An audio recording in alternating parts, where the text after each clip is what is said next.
ఎప్పుడు నీకు ఏ పని చేయట అవసరమో అప్పుడు దేవుడు నీకు అద్భుతమైన ద్వారాలు తెరుస్తాడు. నువ్వు అనుకున్నప్పుడు దేవుడు కార్యాలు చేయకపోవచ్చు. చెయ్యట్లేదన్నంత మాత్రాన నిన్ను మర్చిపోయాడు అనుకోవద్దు. దేవుడు నిన్ను మర్చిపోలేదు. తెరవబోతున్నా నీకు ద్వారం.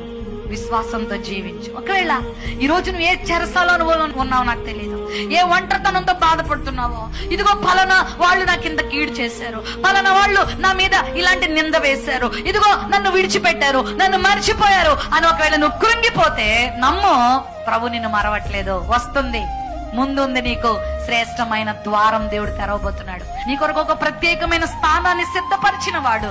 ఒకవేళ ఈ రోజు మనుషులు నీ స్థానాన్ని అక్కడ పెట్టారేమో, కానీ దేవుడు నీ స్థానాన్ని అక్కడ పెడుతున్నాడు. హల్లెలూయా. వెంట కుప్పల మీద నుండి దీనులను పైకెత్తే దేవుడు, దరిద్రులను పైకెత్తే దేవుడు నిన్ను ఎందుకు మర్చిపోతాడు? విశ్వాసంతో దేవుని మాటలు నమ్ము. దేవుడు నీతో ఉన్నాడు. హల్లెలూయా.